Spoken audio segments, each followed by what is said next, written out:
إنما وليكم الله ورسوله والذين آمنوا الذين يقيمون الصلاة ويؤتون الزكاة وهم راكعون. Assalamu alaikum wa rahmatullahi wa barakatuh. Allahumma salli ala Muhammad wa ali Muhammad. Un petit rappel sur les débats. Comment doivent-ils se dérouler? Prenons l'exemple d'un débat entre un musulman et un chrétien. Le musulman croit au Coran. Le chrétien, lui, croit en la Bible.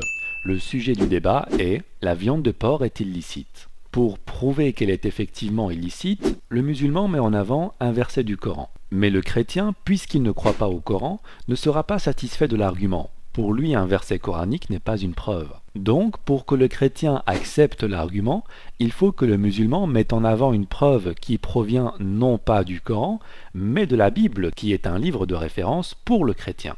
En résumé, le Coran n'est pas un argument contre un chrétien. Et la Bible n'est pas non plus un argument contre un musulman. Le musulman utilise la Bible comme un argument contre le chrétien, mais ça ne veut pas dire pour autant que le musulman croit en la Bible.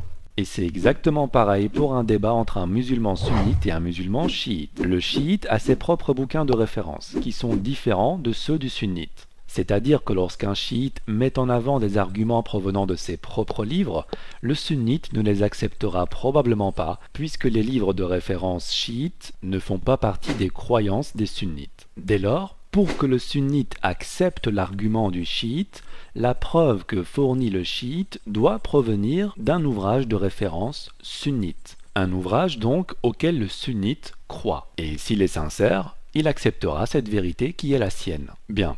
Récapitulons. Le sunnite croit en ses propres ouvrages, mais ne croit pas aux ouvrages des chiites. Ce qui veut dire que lorsqu'un chiite doit prouver un argument à un sunnite, il doit le prouver via des sources sunnites. Et à l'inverse, lorsqu'un sunnite doit prouver un argument à un chiite, doit-il utiliser les sources sunnites? Bien sûr que non, c'est inacceptable dans un débat puisque le chiite ne croit pas aux sources sunnites. Il n'acceptera que des arguments qui proviennent de ses propres ouvrages. Non seulement nous parvenons à contredire vos croyances avec vos propres arguments, mais en plus, vos arguments vont dans le sens de nos croyances. Assalamu alaikum wa rahmatullahi wa barakatuh.